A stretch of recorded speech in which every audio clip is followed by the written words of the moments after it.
Merhaba arkadaşlar, örgü kanalıma hoş geldiniz. Tığ işi kiraz modelleri yaptım. Bugün sizinle birlikte bu kiraz modelini yapmak istiyorum. Bakın, hem kolay hem de çok güzel arkadaşlar bu kiraz. İlk önce kırmızı renkli iplik ile bu kirazları yapıyoruz.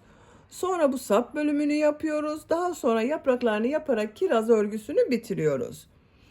Bakın ben bir de bu şekilde büyük kiraz yaptım.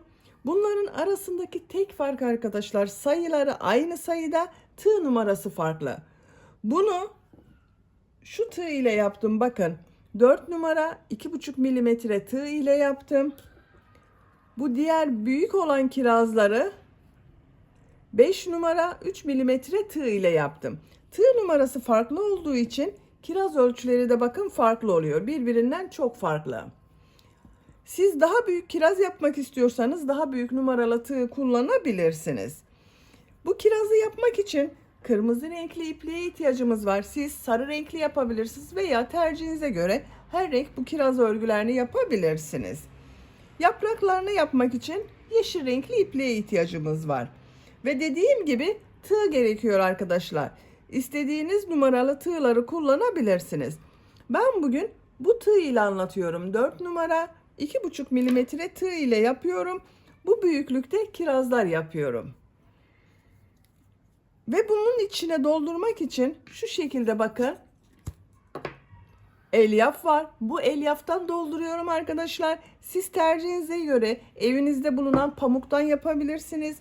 Veya kirazı yaptığınız iplikten şöyle bir parça keserek yuvarlak yapıp içine doldurma yapabilirsiniz. Doldurabilirsiniz. Ben bugün elyaf dolduruyorum.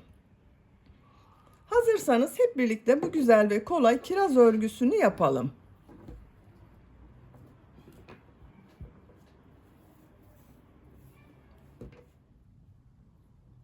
Sihirli halka yaparak başlıyorum.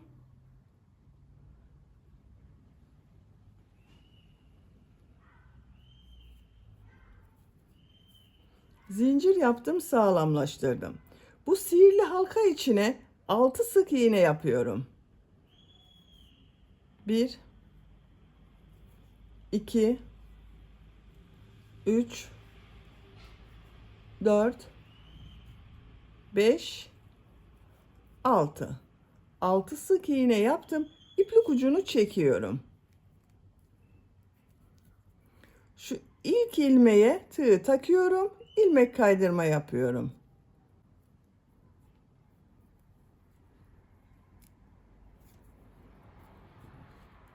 Bakın burada hiç boşluk yok arkadaşlar. Bu ilk ilmeğe 2 sık iğne yapıyorum. Aynı ilmeğe 2 sık iğne yapıyorum. Bakın burada 6 ilmek var. Her ilmeğe 2 sık iğne yapıyoruz. Şu ilmeğe de 2 sık iğne yapıyorum.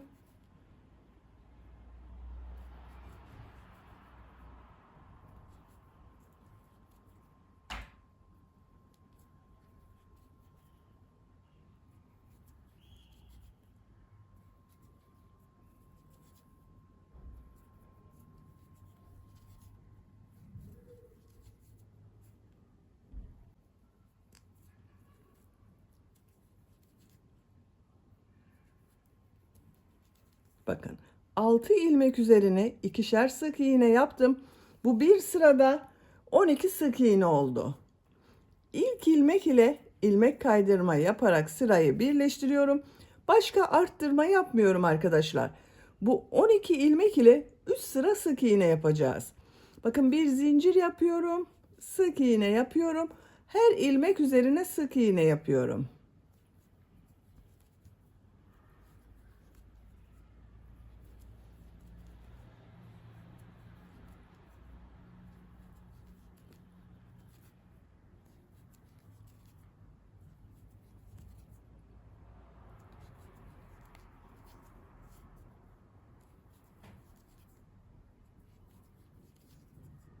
Bakın bu bir sıraya 12 sık iğne yaptım.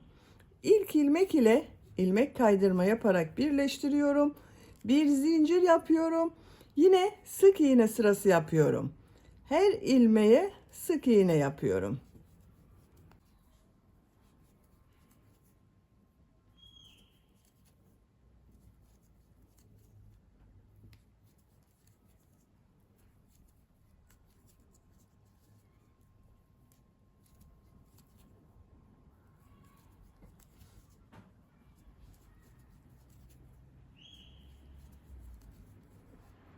İlk ilmek ile ilmek kaydırma yaparak birleştiriyorum.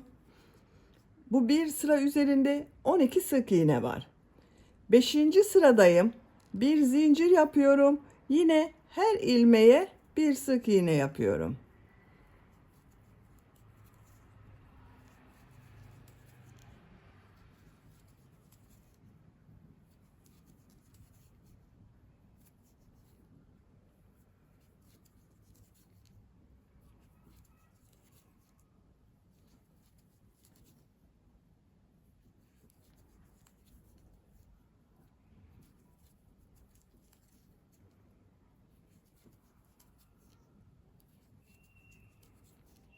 İlk ilmek ile ilmek kaydırma yaparak birleştiriyorum. Bu bir sıra üzerinde 12 sık iğne var. 6. sıradayım. 6. sırada kesmeler yapacağız arkadaşlar. Artık yuvarlak bir görüntü elde edeceğiz. Bir zincir yapıyorum. Bakın şu ilk ilmeği yapmıyorum. Bu ilmeği atlıyorum. İkinci ilmeğe sık iğne yapıyorum. Bir ilmek atlıyorum. Sık iğne yapıyorum. Bir ilmek atlıyorum, sık iğne yapıyorum. Bir ilmek atlıyorum, sık iğne yapıyorum. Bir ilmek atlıyorum, sık iğne yapıyorum.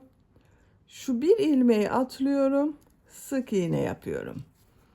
Bakın. Birer ilmek atladım, sık iğne yaptım. 6 sık iğne var bu bir sıra üzerinde. Birleştirmeden önce bunun içine arkadaşlar ben elyaf dolduruyorum. Siz isterseniz kendi renginden iplikler keserek doldurma yapabilirsiniz. Bakın bu şekilde elyaf var. Bundan içine dolduruyorum. Siz isterseniz pamuk doldurabilirsiniz. Dediğim gibi ipliğin kendinden keserek bundan da doldurabilirsiniz. Bakın şu şekilde birleştiriyorum.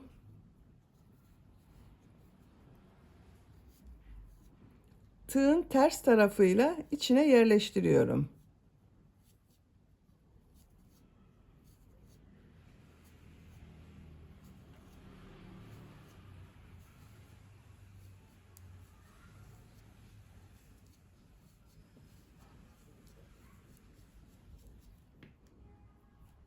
Biraz daha yerleştiriyorum.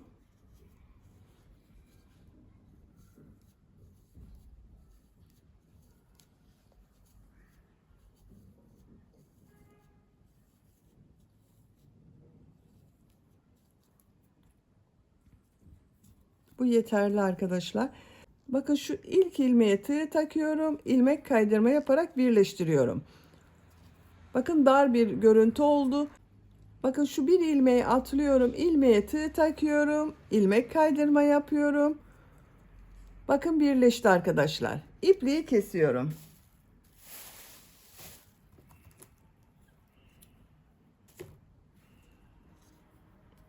Bakın kirazı bitirdik. Tığı şu şekilde bakın içine takıyorum. İplik ucunu çekiyorum.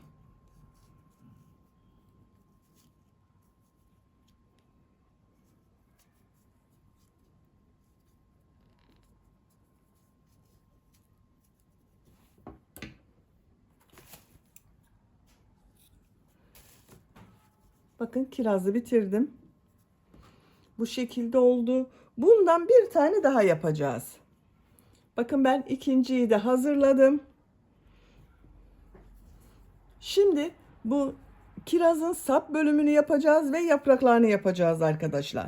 İlk önce bu yeşil renkli iplik ile sap bölümünü yapıyorum.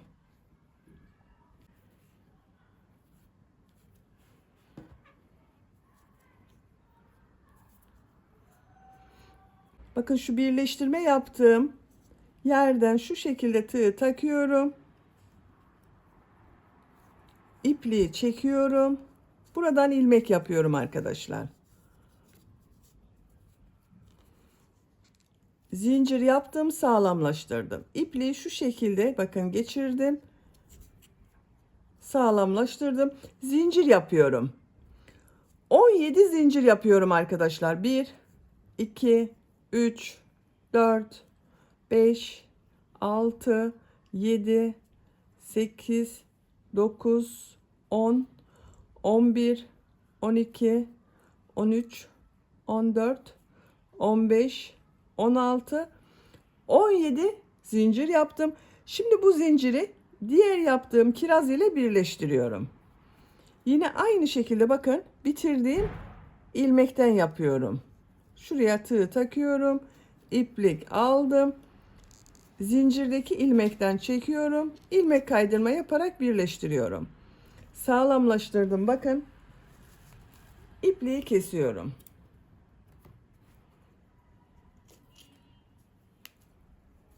Bakın ikisini birleştirdik. Şimdi bu iplik uçlarında yine kirazda yaptığım gibi tığ bakın takıyorum, çekiyorum. Kaybediyorum içinde.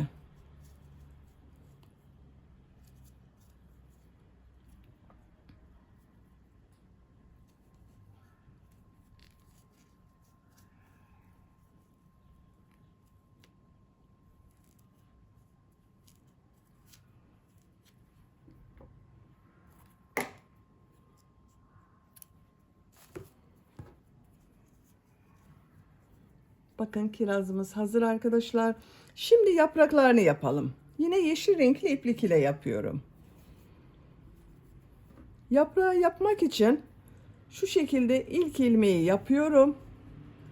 9 zincir yapıyorum. 1, 2, 3, 4, 5, 6, 7, 8, 9. 9 zincir yaptım. Şu bir ilmeği atlıyorum. Bu ilmeğe bir sık iğne yapıyorum. Tığ üzerine iplik alıyorum. Bu ilmeğe yarım trabzan yapıyorum. Bakın ilmek aldım. Hepsini içinden bir defada çekiyorum. Tekrar tığ üzerine iplik alıyorum. 3 ilmeğe trabzan yapıyorum. 3 trabzan yapıyoruz. 1, 2, 3. Tekrar tığ üzerine iplik alıyorum. Yarım trabzan yapıyorum. Bu son ilmeğe bir sık iğne yapıyorum. Bakın ne yaptığımıza bakalım. Bir ilmek atladım, bir sık iğne yaptım, bir yarım trabzan yaptım, 3 trabzan yaptım, bir yarım trabzan yaptım, bir sık iğne yaptım. Bir zincir yapıyorum. Aynı ilmeğe sık iğne yapıyorum. Tekrar tığ üzerine iplik alıyorum. Bakın yarım trabzanın karşısına yarım trabzan yapıyorum. Bu 3 trabzan yaptım. Trabzan karşısına trabzan yapıyorum. 3 trabzan yapıyorum. 1, 2, 3. 3 trabzan yaptım. Yarım trabzan karşısına yarım trabzan yapıyorum. Bakın son ilmek olarak şurada yaptığım sık iğne karşısına sık iğne yapıyorum. Burada ilmek atlamıştım. Bakın şu ilmeğe tığ takıyorum. İlmek kaydırma yapıyorum. Yaprağı bitiriyorum. Bakın yaprağı yaptım. Şimdi bu yaptığım yaprağı bu kiraz sapına birleştireceğiz arkadaşlar. Burada 17 zincir yaptım. Sayıyorum. 8 zincir sayıyorum. 9. zincir ile birleştiriyorum. Bakın 1, 2, 3, 4, 5, 6, 7, 8. Şu 9. zincir ile yaprağı birleştiriyorum.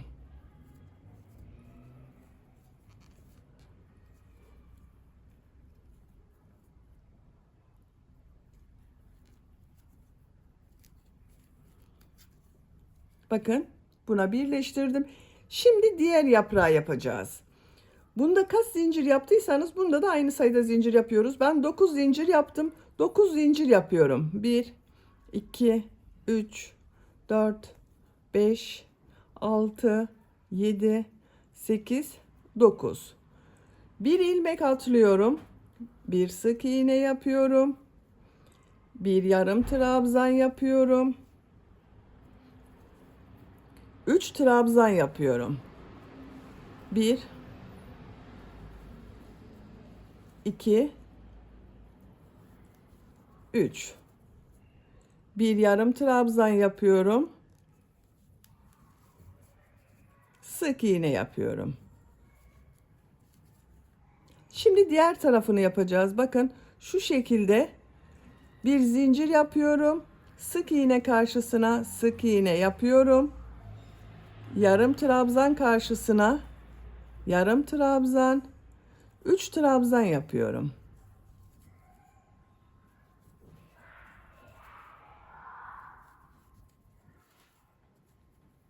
Yarım trabzan karşısına yarım trabzan yapıyorum. Sık iğne yapıyorum. Bu ilmek atladığım, bakın ilmeğe bir ilmek atladım buraya. Buna ilmek kaydırma yaparak birleştiriyorum. İpliği kesiyorum. Biraz uzun kesiyorum.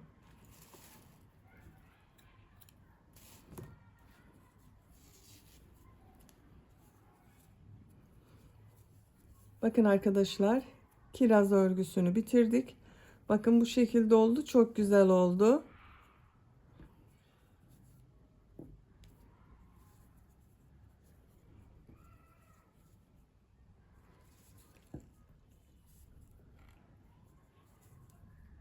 Beni dinlediğiniz ve izlediğiniz için hepinize çok teşekkür ederim. Sizlerle yeni örgülerde görüşmek dileğiyle. Hoşça kalın, sevgiyle kalın.